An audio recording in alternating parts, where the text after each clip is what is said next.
Okay guys, tapos ko na na-install yung RCBO with SPD. Ginawa ko siyang main branches sa aking outlet, ilaw sa loob ng bahay, aircon sa kwarto, ito sa ilaw sa kitchen at sa CR, ilaw sa labas. So ginawa ko siyang main branches kasi yung outlet ko kasama na itong washing machine, tsaka yung sa kitchen na outlet kasama na dito, 20 ampere yan. So medyo basa doon, tsaka may grounding. So may grounding tayo, ayan. Ayan, SPD. With SPD grounding na yan. Tapos ito yung out nya. Kumuha ko ng main dyan. Pinyo ko main. 25 ampere ang ginawa ko. Para hindi ko tinaasan masyado para ma-safety. Kasi hindi naman umabot ng 2 kilowatts yung aking load. Madalas lang naman ang load ko is wala pang 1 kilowatts. 600 yan. So safety na yun siya.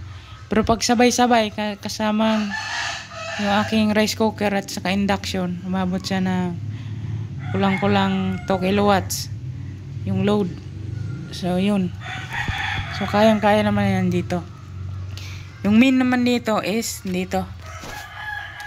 Yung main ko ayan, 40 amp yan. 40 ampere. So galing yan sa Meralco. Yan, 8 yung wire. 8WG yung wire. So mas safety. Kung hindi naman niya kaya trip, doon magti-trip kasi di 8 ang wire naman dito. So bago dumating sa main ko, ito MCB, nilagyan ko MCB at saka main Meralco doon. Bago dumating pa man doon, magti-trip na siya dito. So safety lahat tong breaker. So sa grounding, safety din pag nahawakan mo yung mga wire. So kasi RCBO to, sa mga basa, so mas safety. Saka sa mga kidlat to, sa mga kidlat, sa mga kulog, yan, surge, meron yan siyang SPD. Okay, yan lang. So bumili kasi ako ng box ito. Maiksi. Kahit temporary ko lang nilagay muna siya. Maiksi di umabot. Kasi so bibili ako ng mahaba. Nilagay ko lang to siya para sa solar naman to. Gawin ko na ito sa solar. So dito ko siya ilalagay. Yun, para naman to sa ETS automatic switch, diyan ko naman ilalagay. So bilang ko na lang to ng ganito rin box niya para maganda.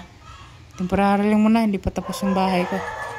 At least maiwanan ko na siyang safety first before anything else.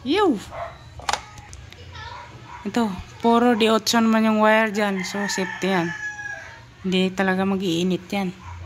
Dito naman is D12 3.5. So outlet lang naman to. So once na ma-overload ka, magti-trip naman, di masyado taas yung breaker.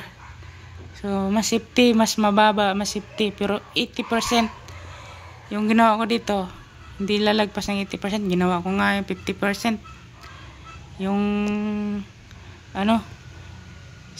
nito kasi hindi naman yung load ko times mo lang yan, 220 times 20 yun, tapos times mo yun sa 0.80 0.8 para 80%, times mo sa 80% kinuha ko dito. So safety pa rin siya.